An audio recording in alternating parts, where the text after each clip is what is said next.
Hey everyone, so I'm going to show you how we are going to run our loads through our autoclave and our medical assisting lab.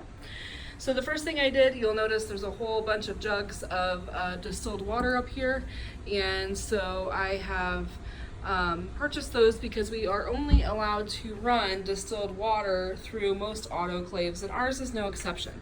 So if you look where we pour water in, it says only run distilled water into the reservoir here, and so I have done that. I have filled it. I don't know if you can see there, kind of moving around.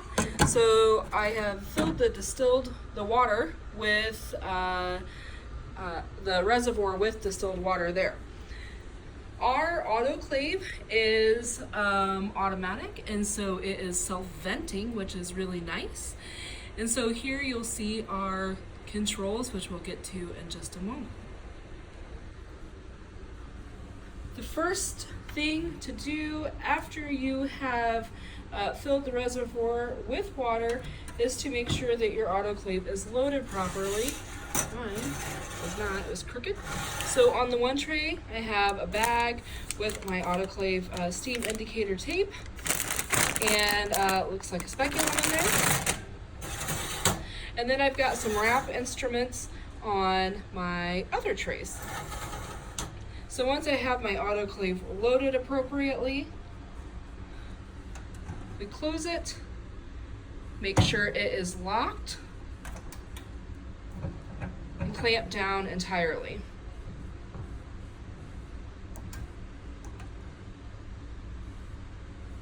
I'm going to make sure that is good and tight so that it is sealed all the way. Okay, so the thing that you need to remember is that all of your instruments that are loaded should be of like quantities or like time frames, and so anything that's in there needs to be autoclaved about the same amount of time. And so we want to make sure that our autoclave is in there for, we want to put it up to 277 degrees, and we're going to put it in there for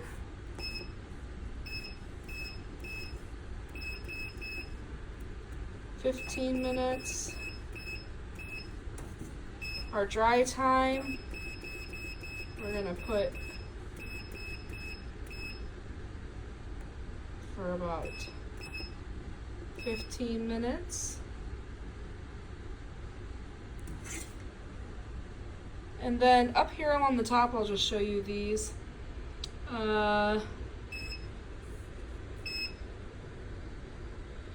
So these are for instruments. Our buttons here mean scissors are instrument sterilization.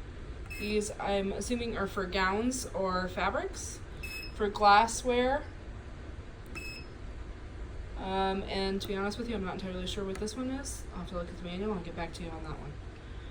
So we are only sterilizing instruments for our purposes here in class. So I've got this all set. We're doing 15. I'm actually going to decrease the dry time a little bit. Decrease it by 10. And then I think we are good to go. All right. So at 277 degrees for 15 minutes with a dry time of 10. And we are good to go. First load on our brand new autoclave. So it's going to take down water from this spout reservoir up here, and then it will go through this whole steam process. And when it's done, we'll come back and check it out in about 25 minutes.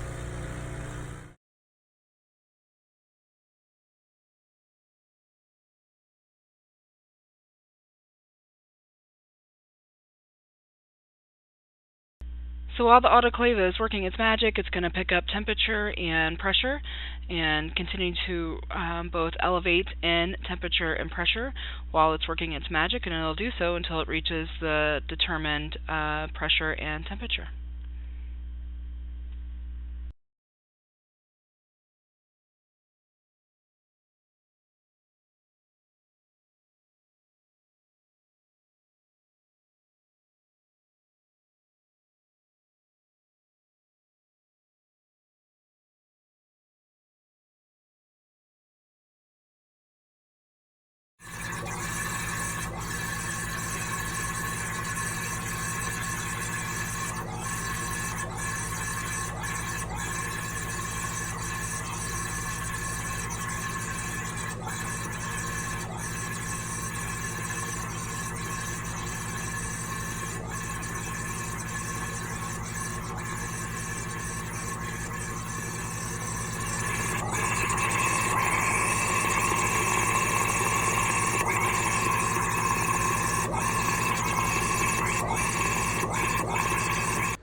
now that the cycle is finished, it reads cycle finished here. We're at 1 pressure, pound per pressure per square inch. And so we are going to open the door carefully, slowly, and keeping our faces completely away from all of the door surfaces, also our hands, just in case there's any steam that is escaping that still. Obviously, be why there's caution stickers everywhere. Sorry, I'm trying to film this one-handed because I forgot my little tripod. So I've got that unscrewed. It's hot, so we need to be careful. So if this was not a self-venting autoclave, you would actually have to vent that. This would pop backwards and it would allow steam to rise up from there. Or in some other non-automatic or non-self-venting autoclaves, the steam rises from a vent in the back once you go to vent it. So in our case, again, this is a self-venting one, so I don't have to do that. That's safer, so that way you don't get any like third-degree facials or third-degree burns on your skin from standing over the steam. It just vents on its own. Once it's all done and you open the autoclave up, you can see then that the things that are in the autoclave, anywhere that there was steam indicator tape,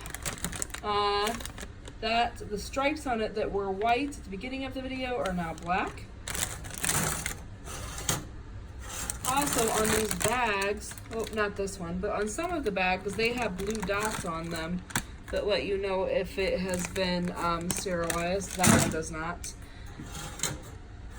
On our packs, our wrapped packs, we have all of the indicator tape that has now been turned black as well.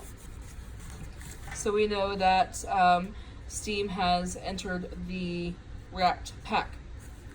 So I'm going to unwrap one of these to show you the indicator strip on the inside.